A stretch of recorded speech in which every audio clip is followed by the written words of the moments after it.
Get over here!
Hi, Kumusta? Ken. Good morning. Wah. Guys, nandito si Kuya Erwin.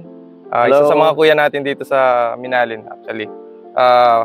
Meron siyang Sentra na all stock. Ngayon, syempre sa atin, bihira na lang yung stock na talagang maayos. Yung hindi ginagalaw, inaalagaan. Kumbaga, pine-preserve. Ayun, tanungin natin siya kung anong story ng watch niya.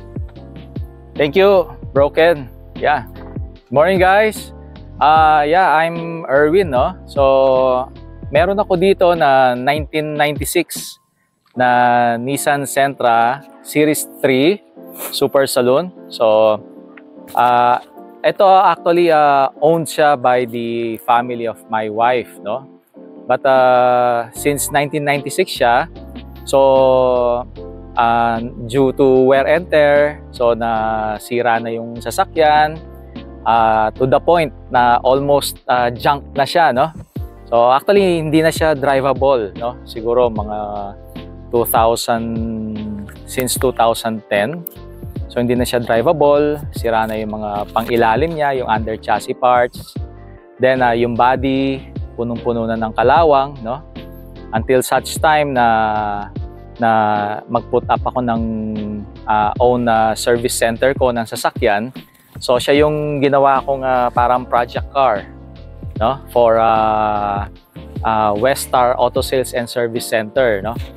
So this one, niretain ko yung pagka-stock niya except for the shade nung green niya, no. So this one, in-adjust kong konti yung kulay niya. So para at least ma-appreciate ko naman yung pagkaka-paint niya. And then the rest, including the mag wheels, stock pa din siya, pati yung interior niya. Then ang isa sa passion ko lang, no, as a car enthusiast is syempre sa age ko, no? Sa age ko parang hindi na bagay sa akin yung mga naka lowered na sasakyan. Kaya niretain ko siya na stock na ganito except for the car audio, no? So yung car audio niya, it was actually influenced by my two brothers, no? Then my cousin and a good friend, no, sa car audio industry, si Mr. Alex Lee. So without mentioning yung age, so siguro mga way back 1991, 1992. So, bata pa lang ako noon. And then, nakatira kami sa isang subdivision. And then, siyempre, pag bata ka, curious ka. So, may naririnig ako music, no? May nagpapatugtog sa isang sasakyan. So, lumabas ako and then, nakita ko yung isang guy and then, nagpapatugtog siya sa sasakyan. So nakikinig lang ako. And then, pinuntahan ko siya. Sabi ko sa kanya, Kuya, sabi ko, ang ganda naman ng sasakyan mo, ang ganda ng pinapatugtog mo. Oo, sabi niya. So, hindi ko pa alam na siya pala si Mr. Alex Lee. So, and then, Kumbaga, dumaan yung mga ilang araw, ilang weeks. Then, na-involve ako sa car audio, and then palagi ko naririnig yung magaling na setup ng sasakyan, si Alex, ganyan. So, hindi ko alam, kapitbahay ko pala siya. And then, so, nung bumalik ako sa kanya, sabi ko, Kuya, may naririnig ako, palagi nilang sinasabi, may magaling daw mag-setup, si Mr. Alex Lee. Tapos sabi niya, ako yun, sabi niya. So, no? Then, sabi niya sa akin, mahilig ka ba sa sound system? Sabi ko, nung nakita ko yung mga sasakyan, yes. Kasi that time, mga 13 years old lang siguro ako nun eh. So, syempre, pagka ganun, wala ka namang capability na magkaroon ka ng sasakyan mong sarili mo. So, hanggang tingin ka lang muna. Tululaway, sabi nga nila, no? So, and then, yun, every time na mag-tuning siya, nagpupunta ako, and then nakikinig ako. Then, that started, no? Yung siguro na-build yung passion ko about, kasi mahilig talaga ako sa music, no? So, na-build yung passion ko about music, and then, sabi ko, parang I see myself na pag lumaki ako, sana someday magkaroon ako ng sarili kong sasakyan, and then, ma-incorporate ko yung gusto kong car audio, no? So, siguro doon nag-start yung journey ko for cars. But yun nga, sabi ko nga, and it was actually advised to me, no, yung mga ibang friends ko. Ito, advice ko rin siguro sa mga sa mga kabataan or doon sa mga mahihilig talaga sa mga sasakyan, no. So tuloy nyo lang yung hilig nyo na yan, no. It's actually a passion, no, a hobby, no. Pero ito yung sabi nila sa akin, never kang magiging higit kanino man, no. So lagay natin sa isip natin yon. Kung maganda yung sasakyan mo ngayon, sigurado meron at merong mas magandang sasakyan sa'yo. Ngayon, kung may budget ka, no, syempre, pwede kang sumabay doon. Ngayon, kung wala kang budget, ang susi doon dapat maging kontento tayo, no? Maging kontento tayo kung anong meron tayo, ano yung meron na tayo ngayon, no? Kasi most of the time, hindi natin na-appreciate, di ba, kung ano yung meron tayo. Kasi 2 days ago, yung isang friend ko, or actually, no, nagkaroon na kayo ng video with him, si Mot. Yeah. Ang sabi niya sa akin, yung isang kasama yata niya, may ibinentang Innova. So, a few days parang nagsisisi siya, no, na binenta na yung unit. So, yun yung point ko, no. So, habang nandyan yung mga sasakyan natin, kung ano yung meron ka, appreciate ninyo, and then appreciate nyo with your friends, doon sa mga car groups ninyo, no. Kasi dapat nag-enjoy lang tayo, no. Ako kasi it was my parang principle, no. Pagka sumasali ako sa mga car groups, especially yung karamihan mga bata sila, no. Basta ako ine-enjoy ko lang kung sino yung mga nandun, no. Then sabi ko nga sa kanila, you don't compete with your friends, no. Wag kayong magpaligsahan sa mga sasakyan ninyo. Dapat enjoy ninyo. And then, kung hingi sila ng advice sa inyo, paano pa mapapaganda yung sasakyan, and then tingnan ninyo kung okay sa inyo. But the bottom line is, mag-enjoy kayo. Kasi at the end of the day, yung hobby natin, no, if I may say, dapat enjoyable siya. Hindi yung nai-stress ka na, naku, si ganito nag-upgrade na naman ng mags, ay si ganito nag-upgrade na naman ng ganito, ako kaya, paano naman ako, no? I tell you guys, pagka ganun ang mindset ninyo, non-stop upgrade, and then baka syempre nasasayang yung budget ninyo na dapat napupunta sana sa iba. So yun ang sigurong ano ko, no, piece of advice ko sa inyo. And again, thank you to Brother Ken Consignado, no, for giving me this opportunity, no, na i-share ko rin yung car journey. And syempre, nabanggit ko nga kanina, pagkakita ko pa lang kay Broken, sabi ko, show me your slickest lifestyle shirts. Syempre, gusto ko sana magsusuot ako nun eh. Oh my God! maybe dun sa mga next video, kung meron pa, no, bro? Yun! Yan. Let's go! Yeah, so thank you very much. Yun guys, sana nag-enjoy kayo sa story ni Kuya Erwin. And sana sa mga na-inspire magsasakyan, huwag kayong matakot kasi di naman, actually yung mga tao kasi kala nyo mapangusga. Hindi, welcome kayo lagi mag-start. Marami naman tutulong sa inyo. Ayun, so tanungin natin si Kuya Erwin, sa mga gustong mag-start ng sasakyan, okay bang mag-start na Sentra, bumili? Kasi sa panahon ngayon, okay pa bang bumili ng ganyan? Okay.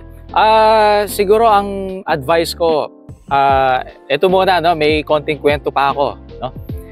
Ang first car ko, yung talagang masasabi kong sa akin, was a 1994 na Mazda 3. No?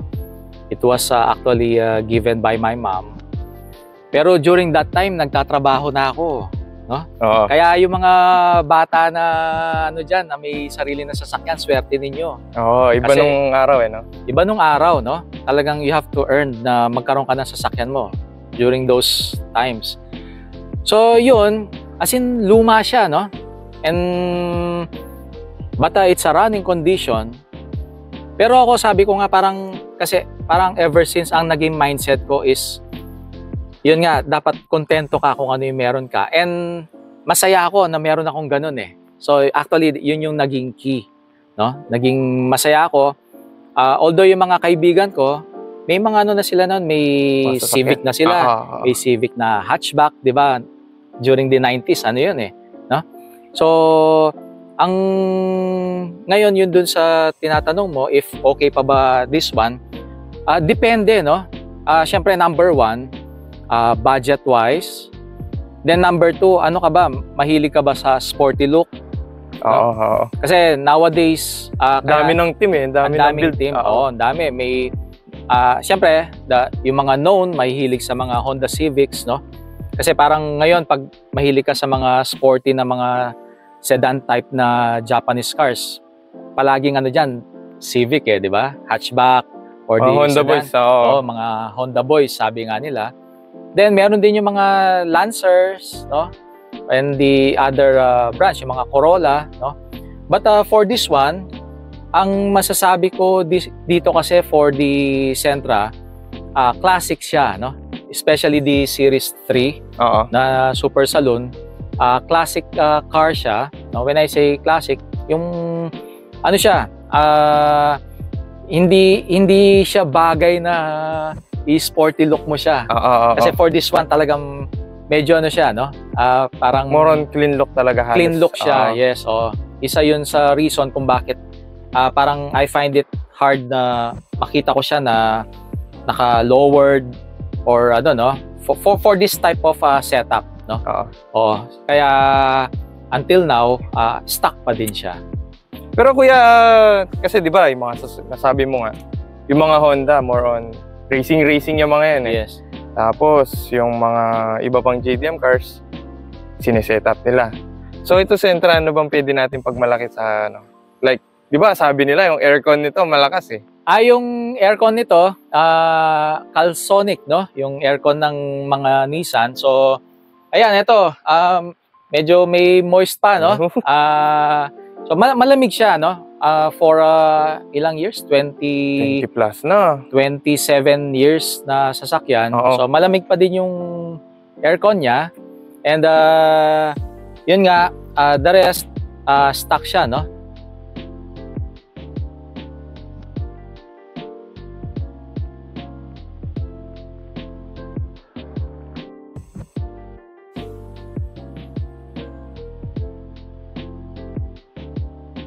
Yeah, for this one, for the Nissan Sentra, honestly, ang isang ano nito, nowadays, ang consumption nito sa fuel, no?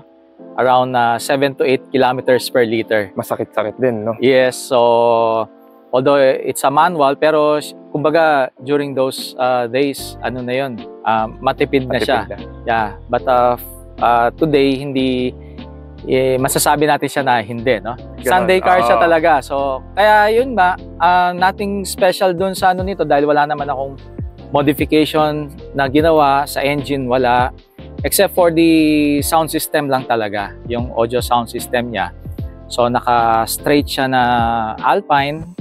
And then, yung old school na equalizer na gooseneck, no? Pwede ba nating silipin yan? Yes, yes. Alright, sure. let's go.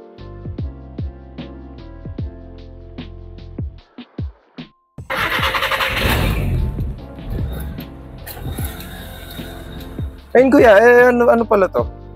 Ito, it's a gooseneck, no?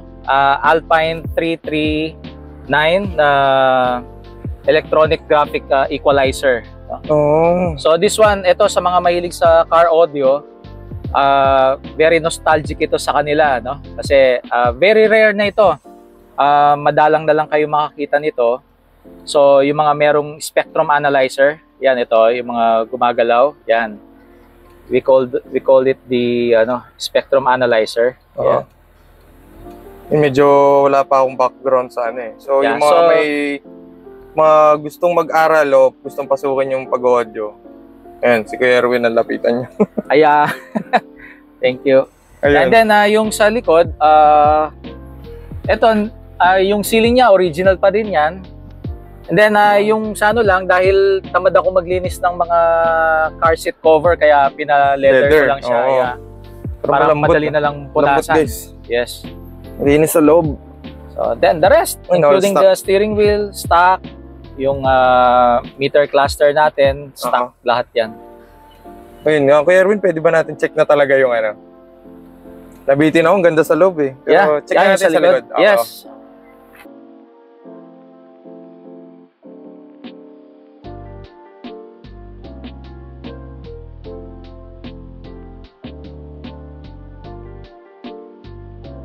Yeah, so for the car audio naman ng itong Nissan Sentra, so gumagamit siya ng dalawang power amplifier and dalawang 10-inch na subwoofer, no? So very siya, classic and then old school, no? So pati yung mga amplifier niya luma, no? But Alpine brand. Then ito, very classic ito during the 90s, no? Yung ganitong fabric? Yeah, yung ganitong carpet, no? Okay. Yeah, carpet. And then the plexiglass, no? Ito ba yung ginagamit sa mga nagda-drag race? Yung sa mga glass kasi pinapalitan nila. Parang magaan ata ito, di ba? I think ibang siguro yan, iba yung kapal niya. Ibang kapal. Yeah, for this one is intended for car audio siya. Oo. Kaya pwede ba natin testin kahit konti lang? Yeah, sige.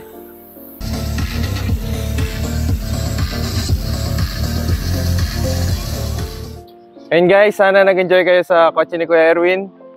Thank you Kuya Erwin sa pagpapakita ng malinis mong kotse, sa mga lesson na tinuro mo.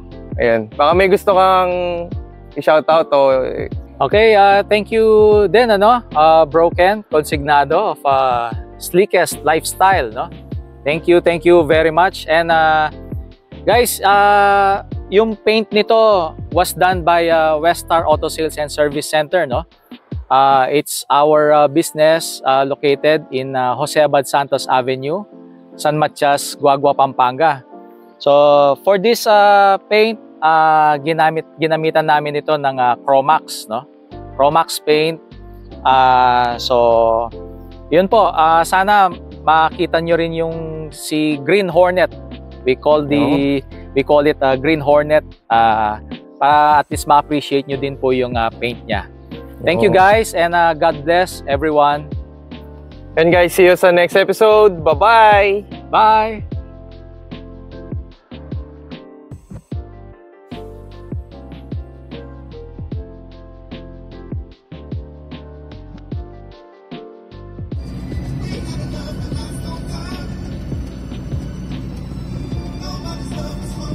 Naghintay ka ba?